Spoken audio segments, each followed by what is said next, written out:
Akkam jirtu kabajamtootaaf jaallatamtoota qaaliiwwan hordoftoota wabii keentuub kabajamtootaaf jaallatamtoota keenya har'as kutaa lammaffaa seenaa Dr. Hayilee Fidaa hati warraa isaanii gaaffiif deebii taasisanii walitti deebinee jirra obsaan na waliin turaa.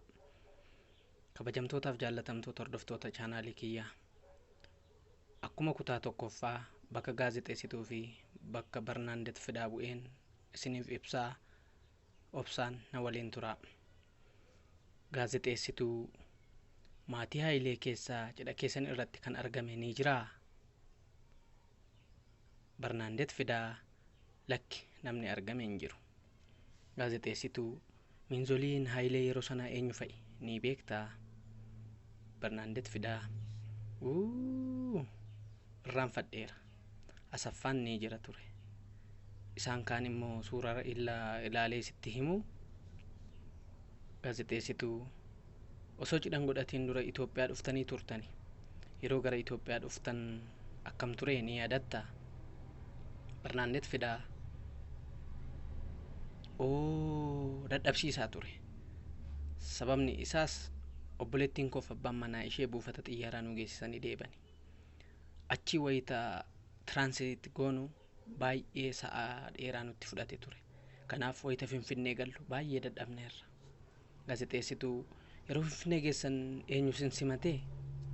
Barnaandet Fidaa hiriyyaa Hayilee tokko konkolaataatiin dhufee nu fuudhe. Garuu amma maqaa isaa dagadheera. Gaazexeessituu maatii isaa keessaa kan isin simate hin jiru?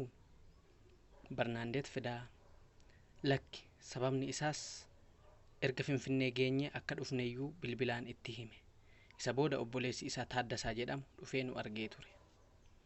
Gaazexeessituu yeroo sana Finfinneen siif jalqaba turte akkam ture?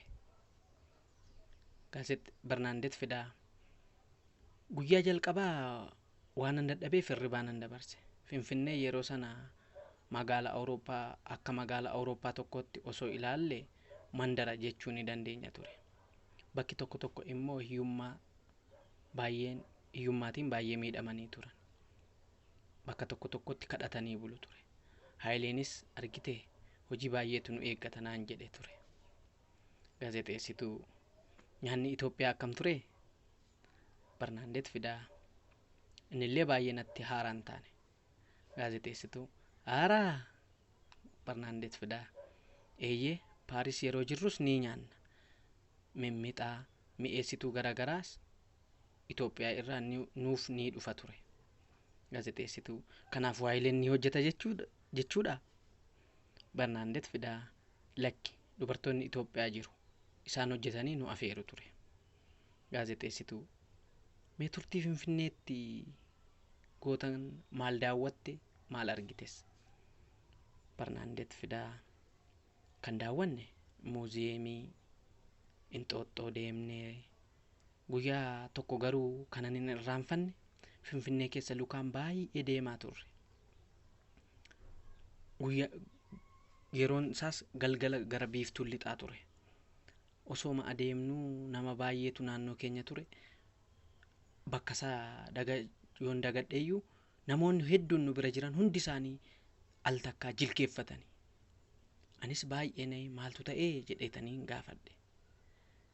Lakkaa gaafan gaafadhu naannoo galma mootii jirra turre. Yeroo sanas mootii Hayilee Sillaasee ta'e dargii isaan keessaa tokko garuu abbaasaa yoon dagadheeyyuu gara galma isaatti galaa ture. Kanaaf namni hundumtu jilkeeffate. Anaa fi Hayilee qofatu dhaabatee hafe. Anis baay'ee rifadhe. Hayileen akkas jedhe, argitee uummanni keenya akkaataa itti mootii isaa kabaju kun amma isaaf hojjetee yookaan isaaf ta'ee osoo hin taane dirqamaanis namni hin jilbeeffatin yoo hafe akka miidhamu ni beektaa naan jedhe. Anis baay'ee rifadhe.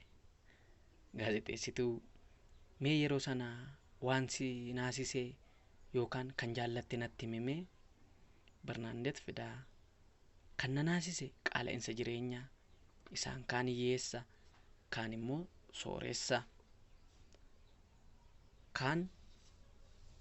Kanan jaalladhe immoo kabaja namootaa, gaarummaa isaanii fi akkaataa isaan itti nama simatan ture. Gaazexeessituu Finfinnee keessa mana daansii deemtaniittu Barnaandet Fidaa tasayyuu hin deemne. Hiriyoonni isaa dhufanii nu haasofsiisu turan. Garuu taphni isaanii kallattumaan gara siyaasaatti jijjiirama. Karoora hedduus qabu ture. Gaazexeessituu isa booda gara Paarisitti deebitanii? Barnaandet Fidaa eeyyee Paarisitti deebinee appaartaamaa kireeffanne. Daa'ima keenya jalqabaa Saaraas arganne.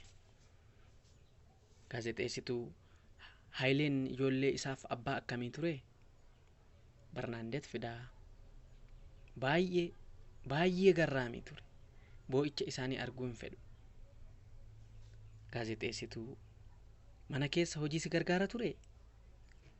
Barnaandet Fidaa eeyyee waan danda'e hundaan na gargaaruu ni yaala. Garuu biizii ture. Guyyaa tokko kanan hin daganne hojiidhaaf manaa ba'ee osoo tiraanspoortii yookaan baabura yaabbachuuf eeggatu kophee adda addaa luka isaa lamaan irratti godhachuusaa arge. Wayita sana naasuutiin gara manaatti deebi'ee ture. Dhufees kophee jijjiirrate. Anis baay'ee itti kolfee erga inni sokkee garuu baay'een gaddeefis baay'een itti gammadees. Gaazexeessituu Haayileen qubee akka uume ni himama. Yoom eegalee ni beektaa? Barnaandet Fidaa yeroo jalqabaa isa qofaa miti kan irratti hirmaatan hedduu turan. Hiyyoota isaa waliin taa'anii bakka lamatti qoodamanii ni mari'atu, wal falmu ture. Gareen tokko qubeen gi'iizii irraa kalaqamuu qaba jedhu. Gareen Haayilee immoo gi'iiziin afaan Oromoof loqodaa waliin madaalu. Kanaafiyyuu laatinii irraa kalaqamuu qaba jedhu. Dhuma irratti garuu gareen Haayilee fi Haayileen fa'aa injifatanii laatinii irraa kalaqame. Gaazexeessituu Haayileen garuu gama afaaniin waan barate hin qabu miti? Barnaandet Fidaa barnoonni barate afaan waliin walitti siqu ture. Garuu Haayileen waa yaade jennaan wanti isatti ulfaatu hin jiru. Yaada jennaan dandeettii waan barbaade hojjechuu ni qaba. Gaazexeessituu sis ta'e ijoolleen Haayileerraa waan dhaallee ni qabna jettanii yaaddu? Gaazexeessituu eeyyee Saaraan akkuma abbaa ishee barnoota irratti dandeettii ishee baay'ee addadha. Akkuma abbaa ishee jechuudha. Yoo dhiximmoo walitti dhufeenya namummaa yookaan hawaasummaa irratti abbaa ishee fakkaatti. Gaazexeessituu amma eessa jiru ijoolleen kee? Barnaandet Fidaa Faransaay jiru. Lamaan isaaniiyyuu maatii horataniiru. Ijoollee lama qabu. Yooditti ijoollee ishee lamaanuu Itoophiyaa irraa guddifachaa kan argattedha.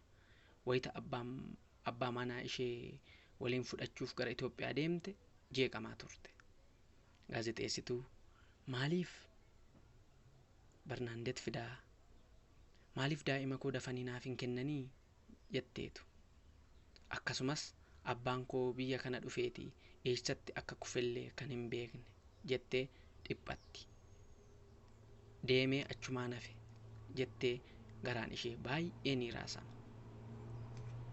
Gaazexeessituu Haayilee Fidaa isa dhumaa gara Faransaayitti hin deebi'iin hafe yoom gara Itoophiyaa dhufe? Barnaandet Fidaa yoom kan jedhu yaadannoo koo irra ilaaleen sitti malee hin yaadadhu.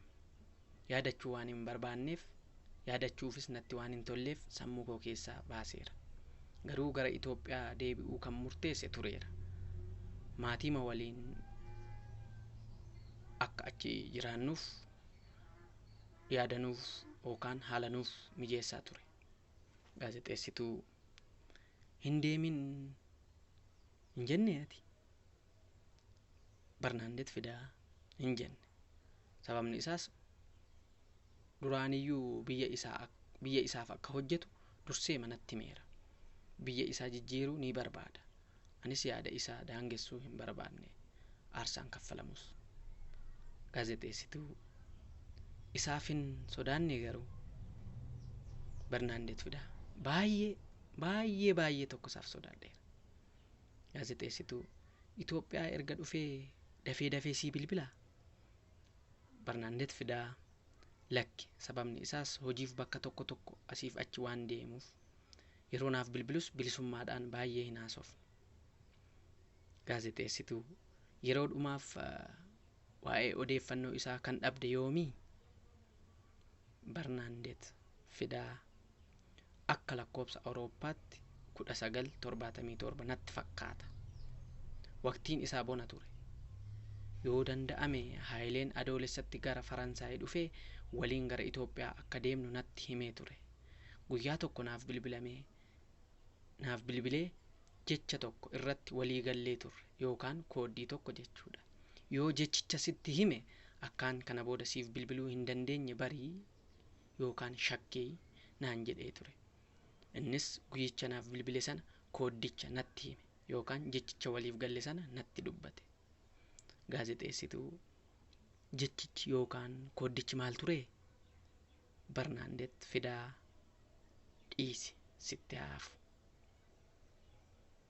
jettee himimmaan ishee osoo ishee hudhu garuu yeroo suma naa gale. Guyyaa sana booda isarraa homayyuu hin dhageenye.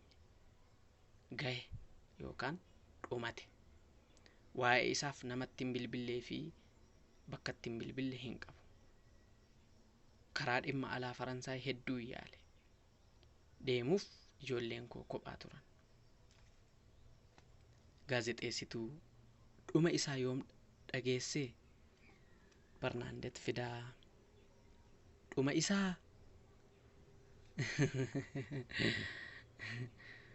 dhuma isaa hanga ammaayyuu yooman dhaga'e? Dhuma isaa yoo jedhame garuu guyyaa tokko dhimma alaarraa mana hidhaa galuusaa natti himani. Odeeffannoo argachuun yeroos baay'ee ulfaataa ture. Guyyaa tokko naa bilbilanii oduu jibbisiisaa akkasii yoo sitti himnu osoo gaddinuutii naan jedhani. Anis waan biraan dubbanne abbaa manaa kootiin jedhe. Isaanis eeyyee naan jedhani. Yoomidhan jedhe. Guyyaa isaa hin beeknu, kanaan ala odeeffannoo hin qabnu naan jedhan. Kanaan booda maaltu dhufare? Ijoollee koos sagalee abbaa isaanii erga badee booda suuta jedheen qopheessaa ture. Ta'uyyuu baay'ee ulfaataa ture. Ittan hime. Guyyaa lama booddee dhimma alaatti bilbilee dhugaadhaa? Dhugaa yoo ta'e gaazexaa irratti baaseen maatiin isaa akka dhagahaniin jedhe. Sobas natti fakkaate, amanuu nan dadhabe. Hanga ammaayyuu akkasuma. Isaanis dhugaadha maxxansinaan jedhan. Boqachuu isaas gaazexaa Leemoond irrattiin maxxanse. Gaazexeessituu kanaafuu gaddateessaniittu jechuudha? Bernaandet Haayilee Fidaa hin teenye. Ani ammayyuu abjuu natti fakkaata. Gadda kan teessu bakka itti kufee yookaan yoo owwaallatte ture. Nuti garuu kana hin argine. Gaazexeessituu Wallagga deemtanii maatii Haayilee waliin wal argitaniittu du'a isaa booda?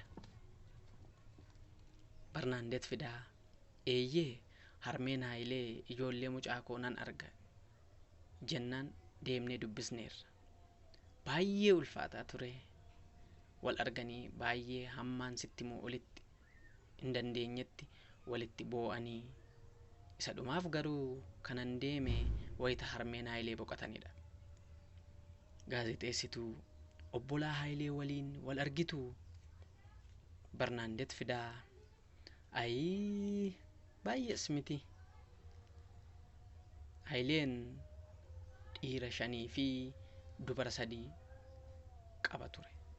obbolaan qaba ture. Haayileen hangafa. Isaan keessaa obboleettiin isaa kan baratte tokko jirti. Liillii jedhamti.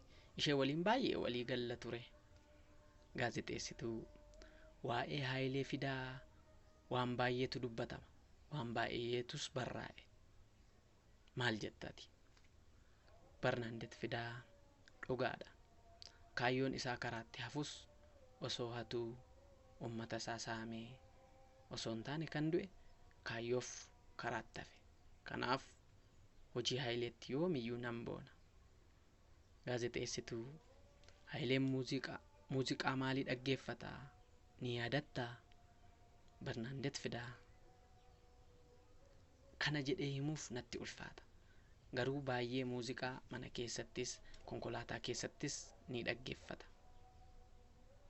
Gaazexeessituu Barnaandet Fidaa yeroo kee hunda aarsaa gootee hanga kanaana waliin turuu keef baay'ee galatoome. Barnaandet Fidaa atis baay'ee galatoome. Azeeb kabajamtoota, jaallatamtootaa fi qaaliiwwan hordoftoota chaanaalii kiyyaa yeroo keessan kennitanii sagantaa kiyya isa xumuraa yookaan kutaa lammaffaa waan na dhaggeeffattaniif guddaa galatoomaa. Qopheessee kan siniin dhiyeesse ani wabii ol qabaati. yuutuubii kiyya sabskiraayib, laayik, sheer gochuun akka na cinaa dhaabbattan kabajaan isin gaafadha. Qophii biraan hanga wal arginutti nagaan naa turaa. Baay baay.